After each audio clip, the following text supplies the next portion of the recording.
Buenas noches, estimados asociados, colegas y público en general. Damos la más cordial bienvenida a nuestro tradicional Jueves Minero. Reiteramos nuestro agradecimiento a los asociados que semana a semana nos acompañan en esta importante actividad que tiene como objetivo compartir experiencias e intercambiar opiniones relacionadas al sector minero. Esta noche nos acompaña el ingeniero Rafa Yauyó Verástegui, ingeniero y evaluador de la Dirección General de Minería del Ministerio de Energía y Minas, quien presentará el tema autorización de inicio de actividades de desarrollo, preparación y explotación. Incluye aprobación de plan de minado. Bien, antes de continuar con la presentación, quisiera hacer un breve comentario de algo triste que ha pasado al que está en la mesa. Es lamentable y triste, digo, porque hace unos minutos, por intermedio del ingeniero Carlos Escanoa, me entero de que hay un trámite que no debía haber hecho yo y que ha permitido o que ha ocasionado que un proyecto minero de un grupo de pequeños aficionados se haya demorado 2 años y medio y es algo que ha podido ser en 1 año. ¿Por qué? Porque estábamos mal informados. Los interesados no averiguamos y el Ministerio no hace la debida promoción, vamos a decir, la debida información. Justamente por esto es que se hizo la gestión con el director general de Minería para que se den las conferencias del jueves pasado y creo que vamos a repetirla, porque es necesario.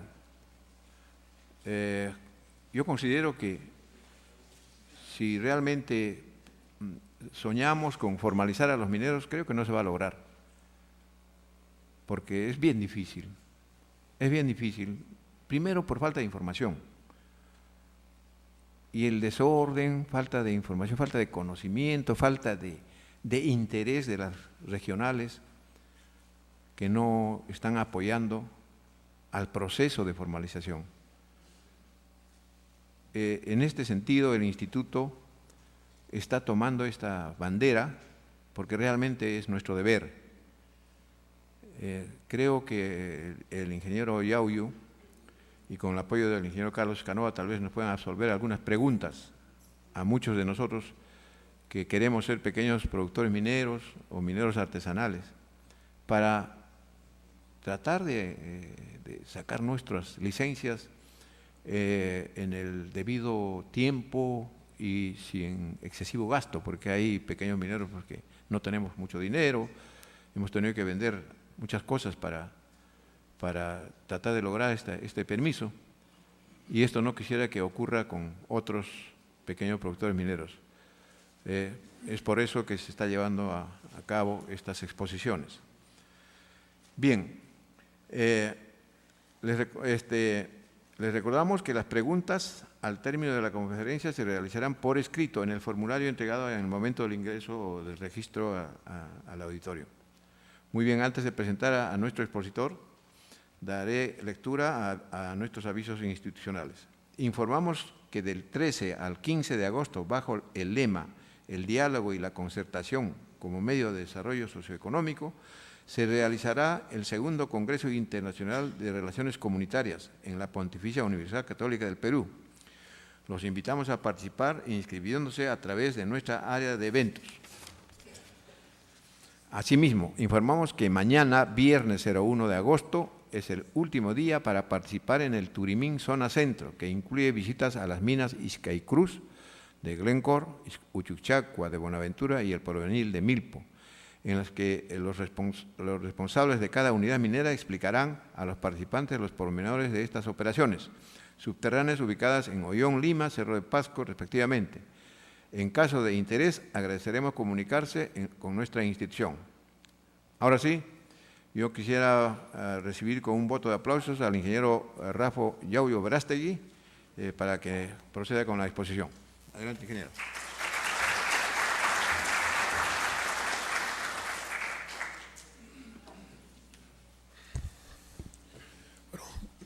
Muy buenas noches con todos.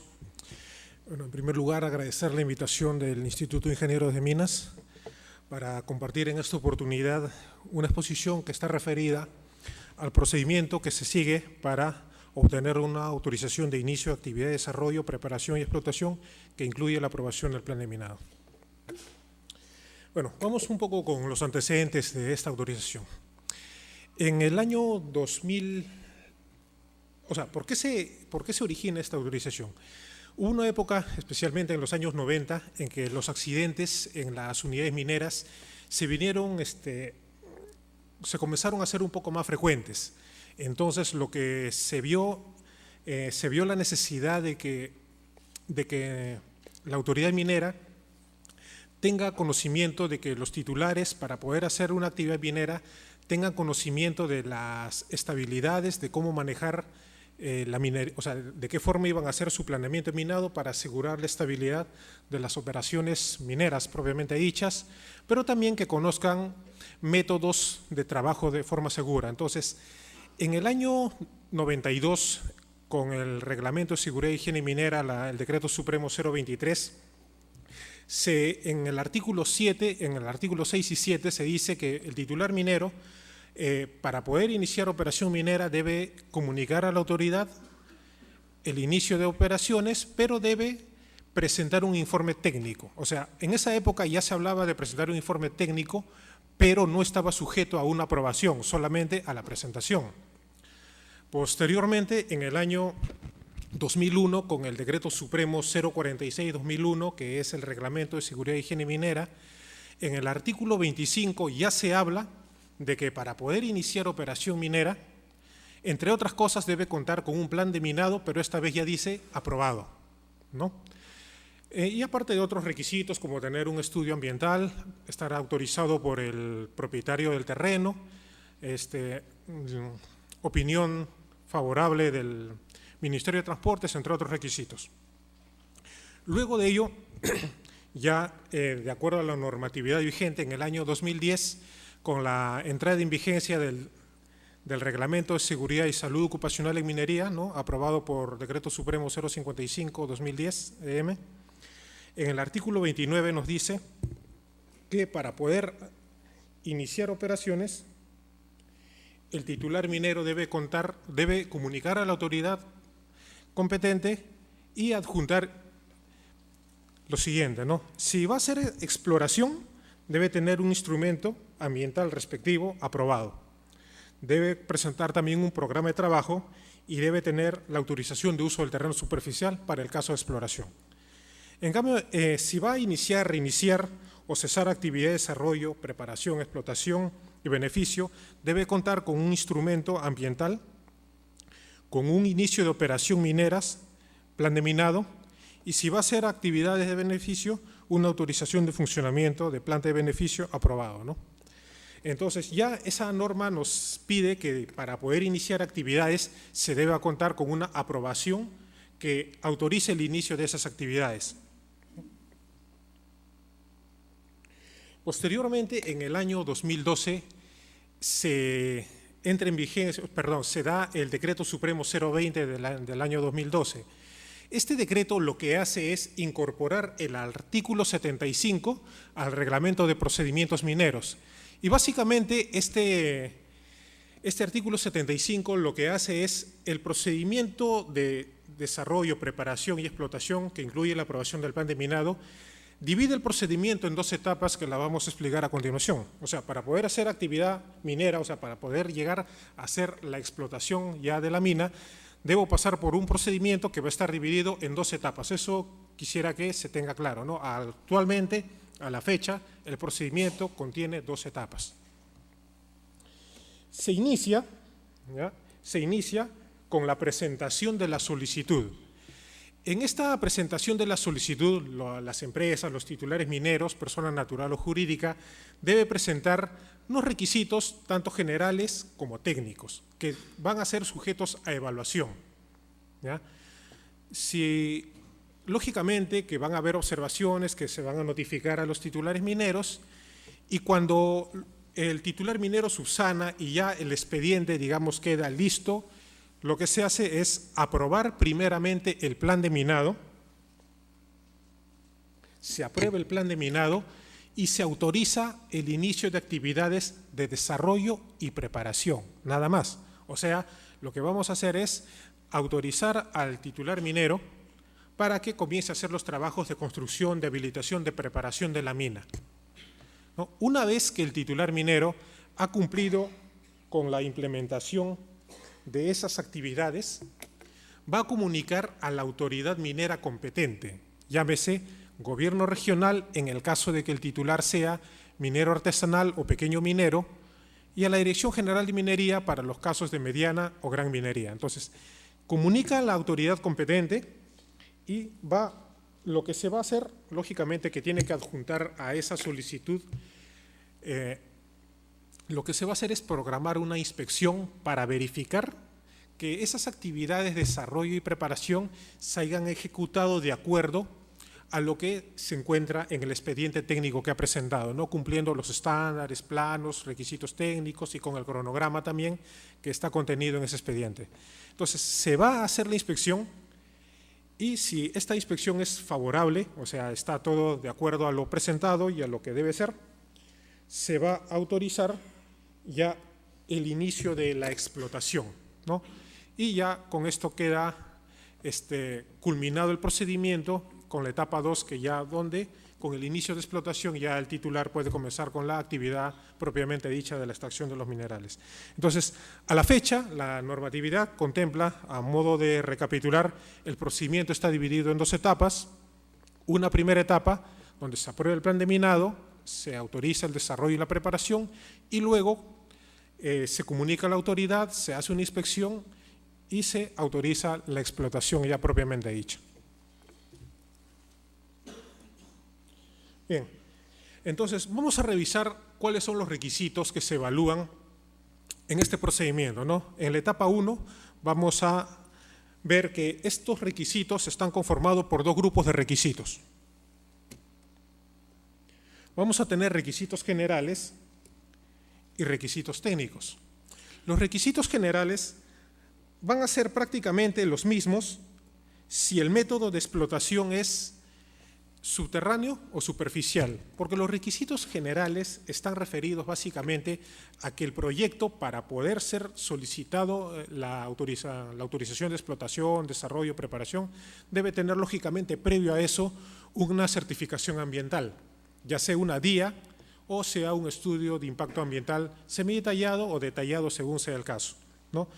Aparte, otro requisito general es que debe tener la acreditación del terreno superficial del área donde se va a desarrollar las actividades y donde van a estar ubicados los componentes mineros del proyecto. Y también de que no se afecte alguna carretera o derecho de vía. Entonces, como son requisitos que deben cumplir tanto un método de explotación superficial o subterráneo, bueno, se ha clasificado a esos como requisitos generales. En cambio, los requisitos técnicos sí van a ser específicos de acuerdo a la naturaleza del método de explotación. Entonces van a haber requisitos técnicos propios para lo que es una explotación superficial o tajo abierto y requisitos técnicos para lo que va a ser una explotación por el método subterráneo, ¿no? Entonces, ahora ya que tenemos este marco, vamos a comenzar a revisar cada uno de estos requisitos. Vamos con la primera etapa. Requisitos generales. Primero, bueno, el primer requisito es una solicitud de acuerdo al formato. Básicamente, acá en este formato lo que hace es, quien está solicitando la autorización debe consignar la razón social, el nombre del representante, ¿no? El número de RUC, la dirección para efectos de notificación, etcétera, ¿no?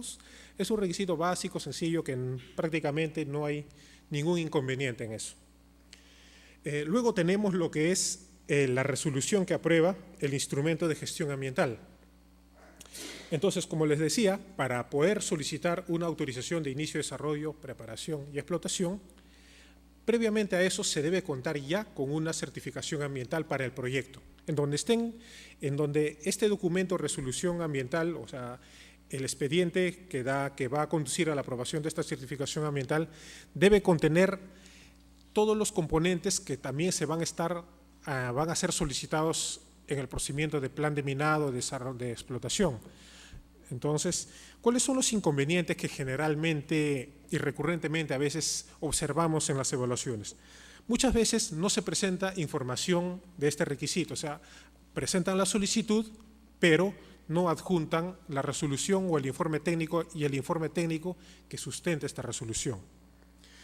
O a veces también ocurre de que inician el procedimiento, ¿no?, de solicitud de inicio de desarrollo, preparación y plan de minado y explotación, pero todavía no cuentan con la aprobación de esa resolución. Entonces, eso hace que muchas veces el procedimiento se dilate o a veces se declare como no presentado, porque es un requisito previo. O sea, no podemos solicitar explotación si antes no tenemos una certificación ambiental para el proyecto. Y también nos ha ocurrido que a veces nos presentan PAMAs como certificación ambiental de un nuevo proyecto. Entiéndase que los PAMAs de las décadas de los 90 eran unos, como su nombre lo dice, un programa de adecuación al medio ambiente, o sea, tenían una función para aquellas unidades que ya se encontraban en operación. Y lo que hacía era acondicionar esas actividades a unas actividades para que sea ambientalmente responsable, que se cuide el ambiente, ¿no?, pero para las que ya estaban en operación. Por lo tanto, para una nueva operación no tendría sentido presentar un PAMA, ¿no? Entonces, eso es lo que, bueno, comúnmente se da en estos requisitos. Luego de ello, tenemos como otro requisito es la acreditación del terreno superficial. Esto es importante, porque para poder hacer actividad minera, nosotros tenemos que tener autorización del propietario del terreno donde vamos a ejecutar esa actividad. Entiéndase de que la concesión minera no nos otorga a nosotros ninguna propiedad, ningún derecho sobre el suelo, el terreno, la tierra, como se desee llamar.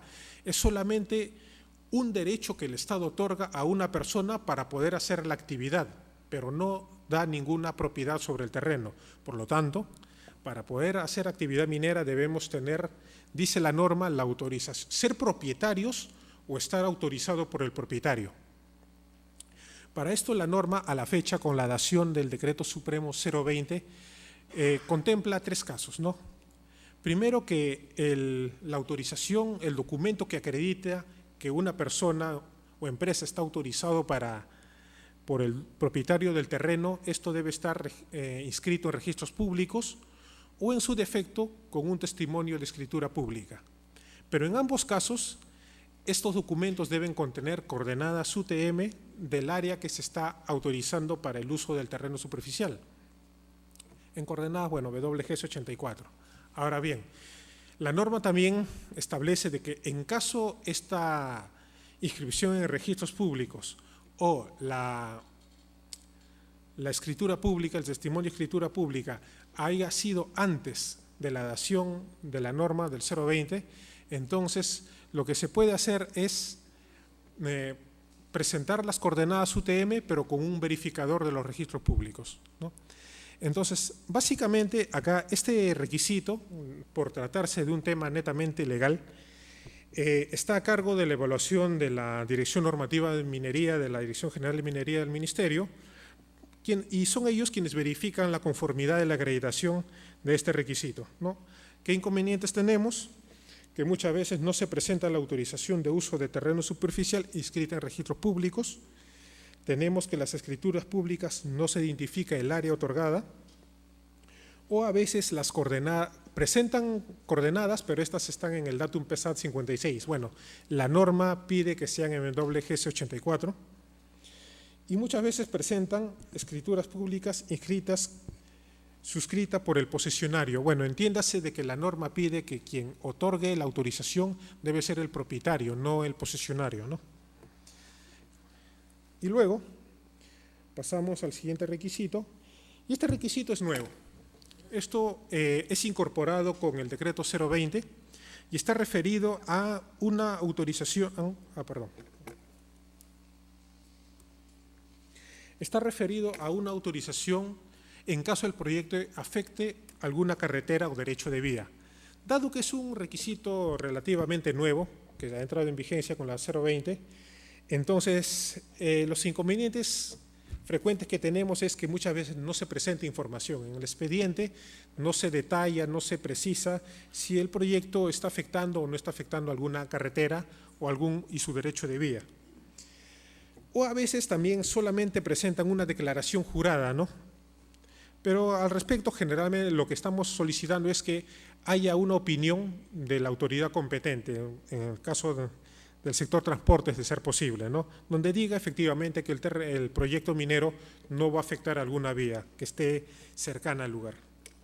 Y, lógicamente, acompañado de algún plano en donde se pueda visualizar las distancias de las carreteras a los componentes del proyecto. Bueno, como hemos visto, estos son los requisitos generales, ¿no?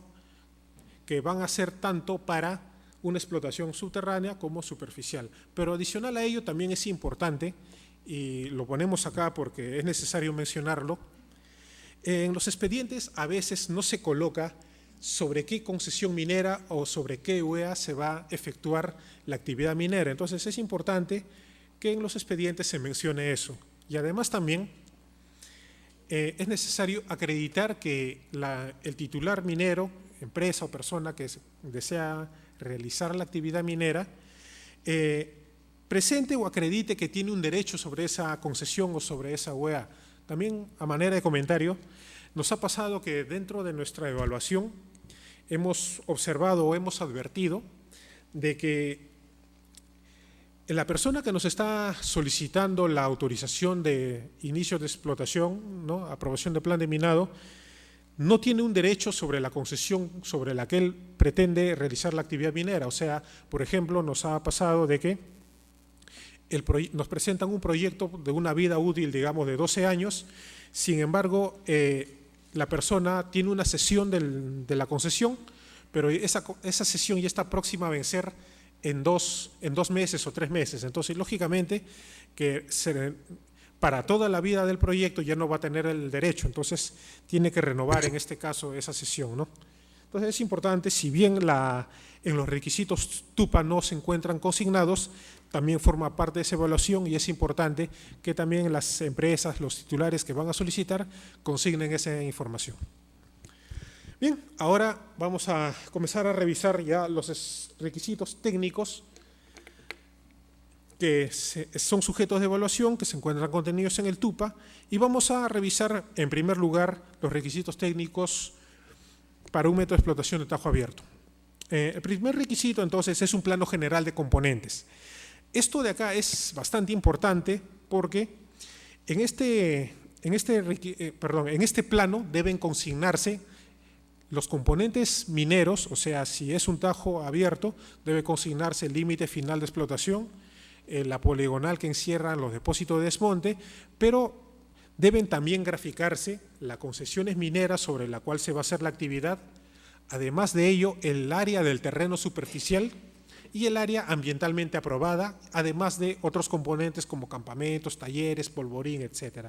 ¿Y esto por qué? Porque es importante verificar de que los componentes mineros que constituyen el proyecto se encuentren ambientalmente dentro del estudio ambiental, por eso que se tiene que graficar el área del estudio ambiental, que se encuentren ubicados dentro del terreno que el titular tiene autorizado para hacer uso de él con fin minero y dentro de la concesión minera. Entonces es importante que esas áreas se encuentren graficadas y que los componentes a su vez dentro de esas áreas, ¿no? ¿Cuáles son los inconvenientes que a veces tenemos en la evaluación de este requisito? Primero, que no se grafican la superposición de las áreas que les he mencionado con los componentes que constituyen el proyecto minero. O muchas veces también, otro inconveniente que se presenta es que, por ejemplo, la ubicación del tajo solo lo ponen con una coordenada, una ubicación referencial. Entonces, entendiendo de que el tajo tiene un límite final de explotación o que un botadero se proyecta que albergue una cantidad de desmonte y que eso tiene una poligonal que encierra ese depósito final proyectado, entonces es necesario graficar la poligonal, no tanto del tajo como del botadero, para ver que eso se encuentre íntegramente dentro del terreno superficial y dentro del área del estudio ambiental, ¿no? Y de la concesión minera, lógicamente. Por ejemplo, acá les vamos a presentar un plano, bueno, de un expediente presentado, en donde podemos ver la gráfica de las canteras que constituyen ese proyecto, pero ahí no se puede advertir, no se puede verificar si esas canteras están dentro de la concesión.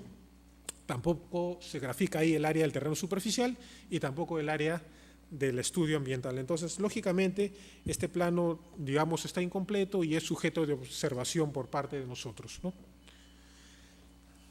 Luego de ello, vamos a tener ya otros requisitos técnicos. El segundo de ellos son los estudios ya de ingeniería.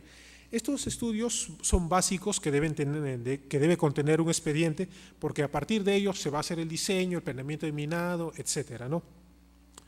Estudios de ingeniería, como son los estudios topográficos, hidrológicos, geológicos, hidrogeológicos, de peligro sísmico. Ahora bien, estos estudios, lógicamente, si bien deben estar en los expedientes, va a depender para qué estratos se están presentando. O sea, no es lo mismo un estudio de ingeniería para un minero artesanal, un pequeño minero, que para una mediana minería o un titular de la gran minería. Acá ya va a depender mucho de la gradualidad de la exigencia, y eso está a cargo, pues, de los evaluadores, ¿no?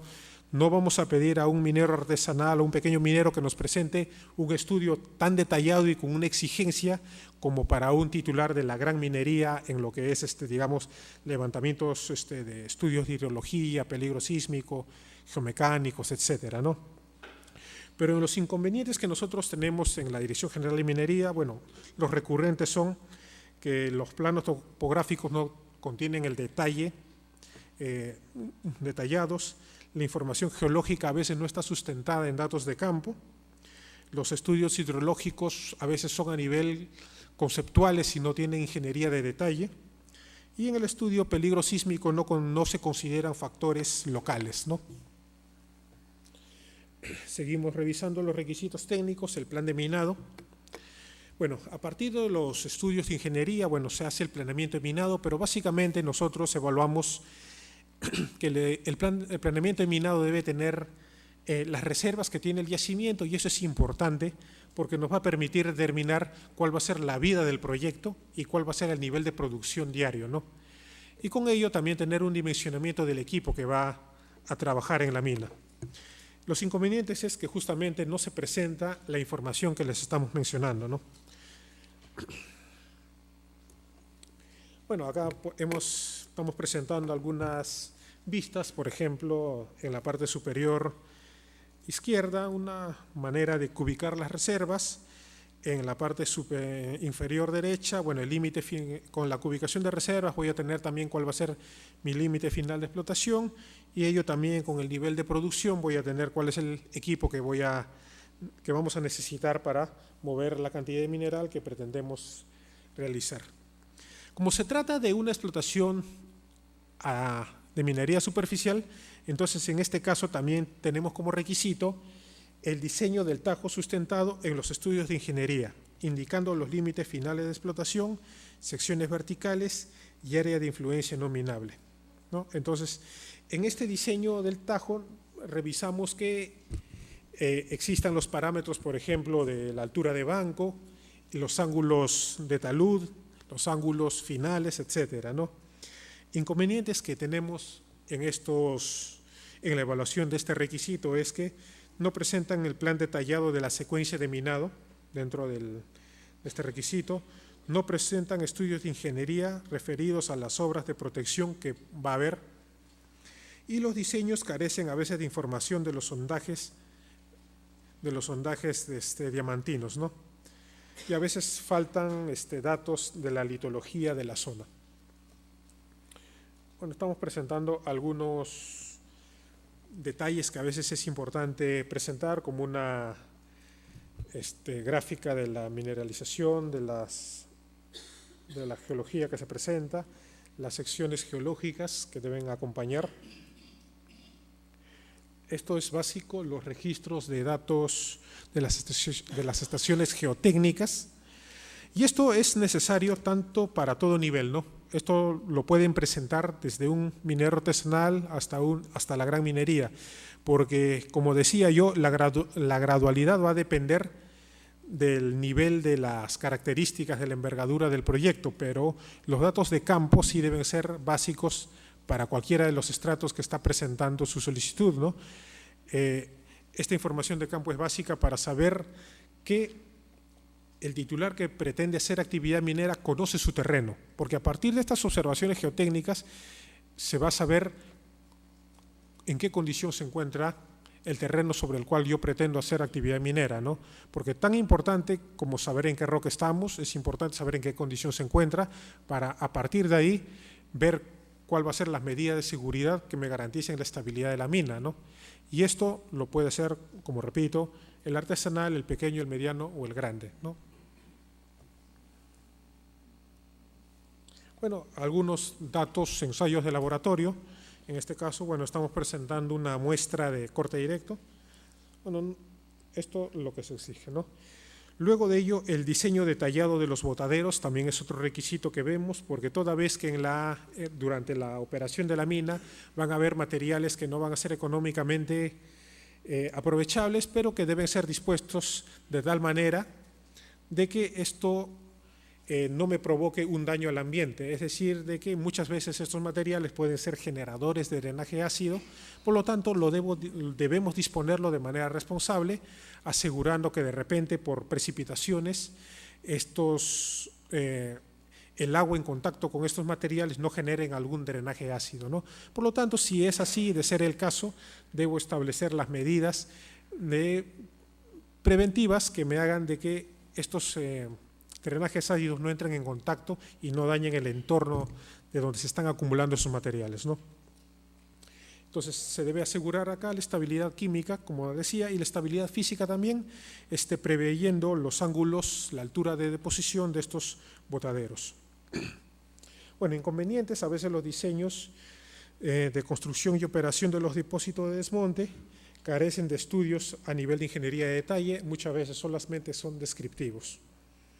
No presentan información referente al análisis de la estabilidad geoquímica y también no presentan un plan detallado de la secuencia. Bien.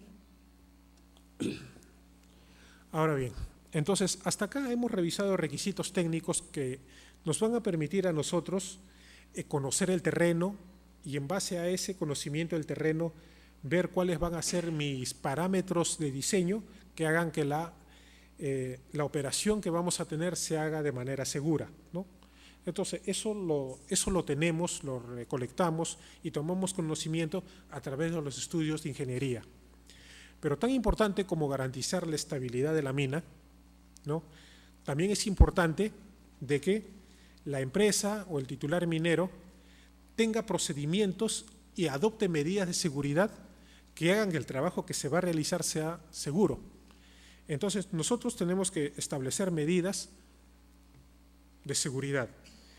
Y dentro de eso tenemos un requisito que es las medidas de seguridad que debemos establecer para los almacenes de sustancias peligrosas, subestaciones eléctricas, en donde se cumplan con las disposiciones mínimas que exige la norma, en este caso el Reglamento de Seguridad y Salud Ocupacional. ¿Qué inconvenientes tenemos en la evaluación de este requisito? Que muchas veces no se presenta información. Generalmente, a veces les comento, la información que se presenta en este requisito es muy sesgada o se hace mucho referencia al polvorín. Pero el requisito no solamente dice polvorín, sino almacén de sustancias peligrosas y subestaciones eléctricas o casas de fuerza, según sea el caso, y se obvia presentar información referida a estos temas, ¿no? Del almacén y de la subestación. Entonces, no presentan el detalle de las medidas que como titular voy a implementar para hacer de que en el almacén se disponga las sustancias de manera segura, o de repente cuáles son las medidas de seguridad que voy a implementar en la casa fuerza o en la subestación para también prever condiciones mínimas de seguridad en esos ambientes. Luego de ello tenemos un plan de seguridad. Como les decía, también en esta evaluación se verifica de que el titular contenga su reglamento interno, su programa de capacitación, sus procedimientos escritos de trabajo seguro, su organigrama, su plan de respuesta a emergencias. Como repito, todo esto, ello conducente para asegurar de que el trabajo que lo va a realizar sea de manera segura, porque estamos hablando en la minería de vidas humanas, ¿no? Quienes van a trabajar esto son nuestros trabajadores y es el recurso, lo más importante que tenemos, ¿no? Y es importante que protegerles la vida a través de procedimientos que hagan que estos trabajos, que de por sí ya son de alto riesgo, se hagan de una manera, de una secuencia ordenada para minimizar los riesgos que de por ende ya son altos a un nivel tolerable, bajo, que pueda ser controlado. Bueno, como estamos en un tema de método de explotación superficial, nos dicen que el límite de final de explotación, si el tajo abierto está ubicado en una zona alejada de poblaciones, entonces puede darse hasta el límite final que hayamos determinado. Pero si se encuentra cercano a una infraestructura pública que pueda afectar, entonces nos dice que el límite final lo diseñemos de tal forma de que exista una distancia mínima de seguridad de 100 metros del límite final a la instalación, carretera, vivienda, etcétera, que podamos afectar. Inconvenientes, a veces, bueno, no se presenta información referente a este requisito. O no se grafica claramente el límite final de explotación y las distancias a los centros poblados o instalaciones que se puedan afectar. Y finalmente, en lo que es el tema de método de explotación a tajo abierto, el cronograma de ejecución de las actividades, ¿no? Es importante presentar como información cuál va a ser el cronograma de ejecución con los tiempos de todas las actividades del proyecto, ¿no? Muchas veces también nos presentan información del mediano plazo, pero a veces no se contempla, nos presentan información del corto plazo, pero no se contempla el mediano y tampoco el largo plazo, o sea, la vida de la mina. Bien, entonces, estos son los requisitos técnicos que hemos revisado para el caso de un método de explotación superficial. Vamos a revisar un poco ahora los requisitos para una explotación minera subterránea.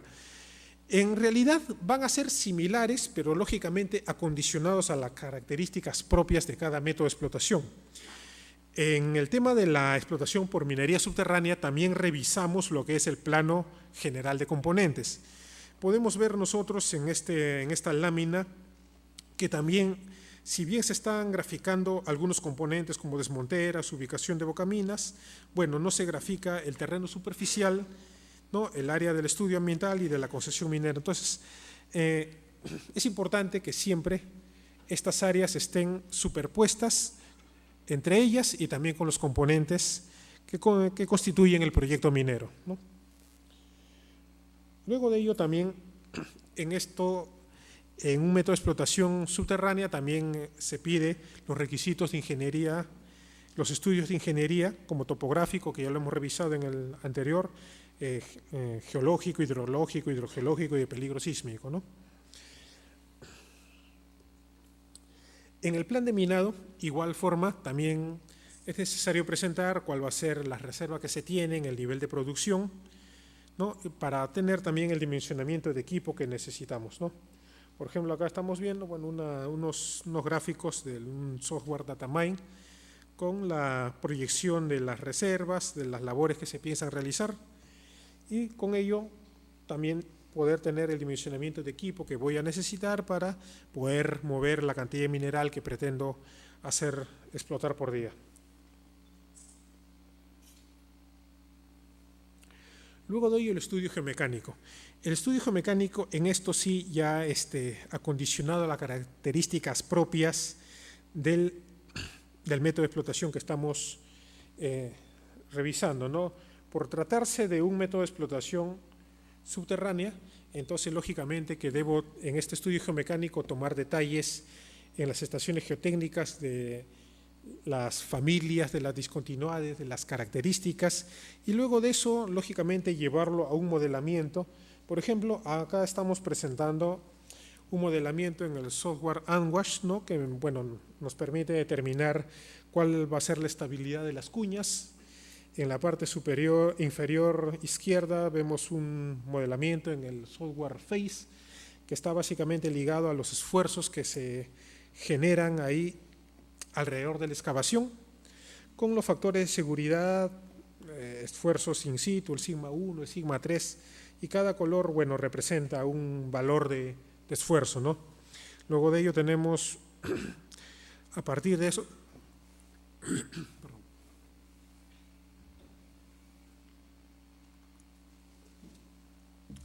tenemos también en el estudio geomecánico, bueno, los parámetros de resistencia al macizo rocoso, y que deben estar acompañados también de ensayos de laboratorio, como podemos ver ahí, una prueba de compresión simple y de corte directo. Entonces, hay inconvenientes, los inconvenientes recurrentes en este requisito es pues que muchas veces no se presentan los registros de campo que hemos mencionado, o a veces no se presenta un sustento detallado de los mismos estudios que se están haciendo. O también a veces se emplea el tema del GCI como clasificación geomecánica, entendiéndose de que el GCI es un índice geológico, pero que no contiene mucho detalle de las características del terreno. Entonces, se recomienda que mejor sea aplicado una clasificación RMR o una clasificación por el Q, ¿no? Donde uno puede tener más detalles, más características, se observan de las condiciones en que se encuentra la roca, ¿no? Y que ello me va a servir para poder hacer luego el diseño del sostenimiento, del dimensionamiento de las labores. Entonces, a partir de esos diseños, de esos estudios, de ese diseño geomecánico, vamos a realizar el diseño de labores, en donde vamos a tener, por ejemplo, cuál va a ser el ancho del labor, cuál va a ser el sostenimiento que voy a utilizar, cuál va a ser, digamos, el estándar de mi labor.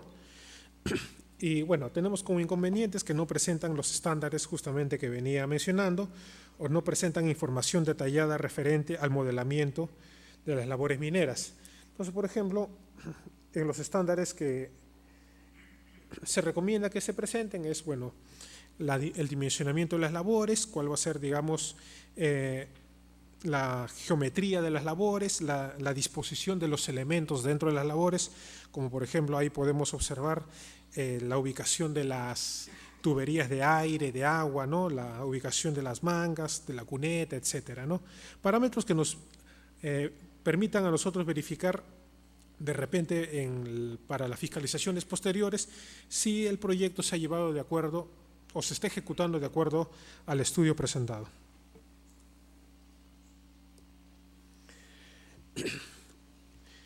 Bueno, como toda explotación, también sea superficial o sea subterránea, es importante contar con un depósito que permita la disposición de los materiales que no sean económicamente aprovechables. Entonces, al igual que en el método superficial, es importante garantizar la estabilidad tanto física como química de este depósito de desmontes, con las recomendaciones que estén contenidas en los estudios ambientales y nos garantice la estabilidad tanto física como química, ¿no? Y lógicamente con la secuencia de llenado de los mismos. Luego de ello, el diseño del polvorín, del almacén de sustancias peligrosas que ya hemos revisado y de la casa fuerza. Es importante que se consigne como información, bueno, el diseño, la distribución de estos almacenes, ¿no? Cuáles son las medidas de seguridad que se están implementando, por ejemplo, cuál va a ser la ubicación del cerco perimétrico en el caso del polvorín, cuál va a ser la ubicación de los extintores o qué medidas se están estableciendo de medidas de seguridad, como por ejemplo, vemos ahí la distribución de los pararrayos alrededor del polvorín, la ubicación, si va a haber una barrera de contención, si esto va a tener, digamos, sacos de arena, la señalización que voy a usar, cuáles son los PETs, cómo va a ser la ventilación, todos esos detalles de seguridad deben ser incorporados en el expediente para tener conocimiento de cuáles van a ser las medidas que el titular está adoptando para esas instalaciones. Y bueno, esto sí es propiamente de un método de explotación subterráneo que es el diseño detallado del sistema de ventilación. Entonces, lógicamente, por tratarse de una actividad que va a estar subterránea, es importante asegurar en todo momento de que el ingreso de aire cubra las necesidades, los requerimientos de personal y de equipo diésel. Por lo tanto, el ingreso de aire a interior mina debe ser superior a la demanda requerida para el proyecto. Entonces, el titular siempre debe estar consciente en garantizar esas necesidades de aire. Bueno, generalmente a veces no se menciona cuál va a ser el requerimiento de aire en interior mina, si bien a veces la mina todavía no está construida, pero se debe tener cuál va a ser la demanda mínima que debo garantizar en todo momento. Entonces, inconvenientes que tenemos es que no se presenta una memoria descriptiva del sistema de ventilación, no presentan el requerimiento de aire, muchas veces no nos ponen cuál va a ser el equipo diésel que va a trabajar dentro, no nos presentan los planos de ventilación o el circuito proyectado de ventilación.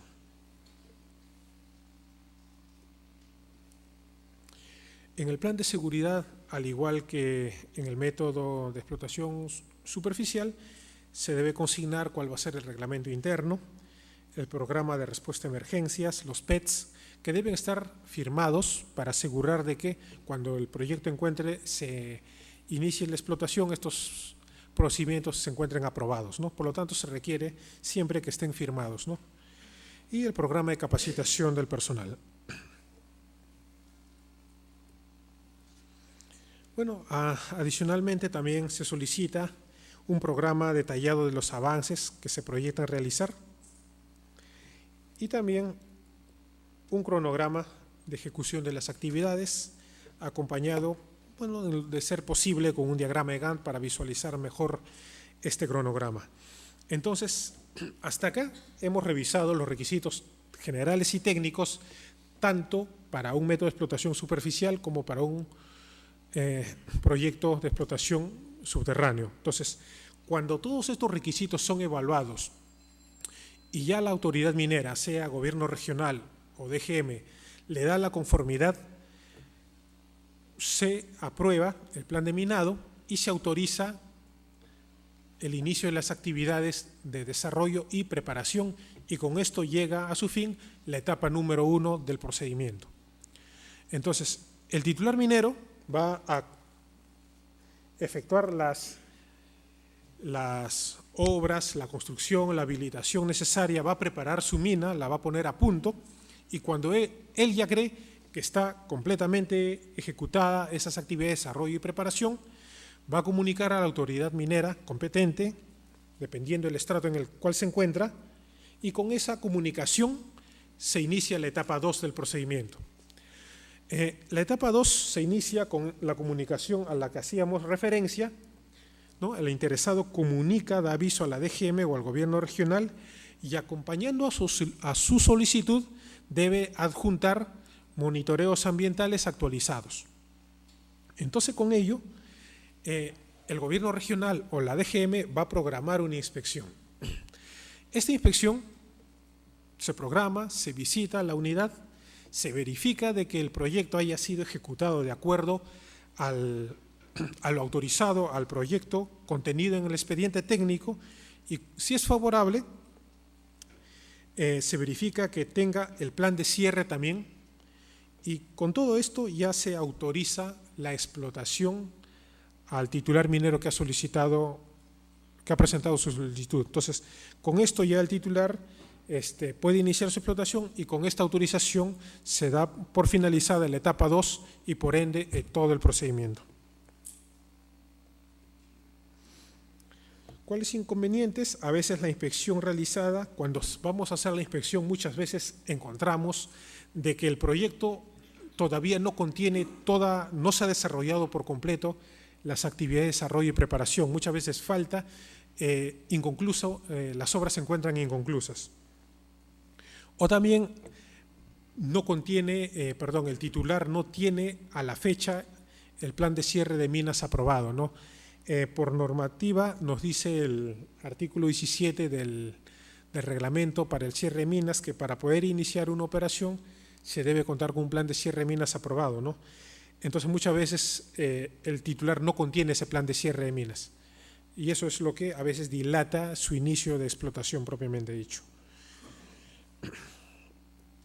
Bueno, les agradezco la atención y de esta forma hemos querido compartir con ustedes cómo es el procedimiento, ¿no? Muchas veces no se conoce cómo es el procedimiento para obtener una autorización de explotación. Hemos compartido de ahora en adelante, ya tenemos conocimiento, ya sabemos que es en 2 etapas y que en una primera etapa se autoriza el desarrollo y la preparación y que para ello se evalúa el expediente técnico que contiene requisitos generales y requisitos técnicos que constituyen la etapa 1 y que luego hay una inspección y que luego de esa inspección se autoriza la explotación y concluye la etapa 2. Bueno, muchas gracias por su atención.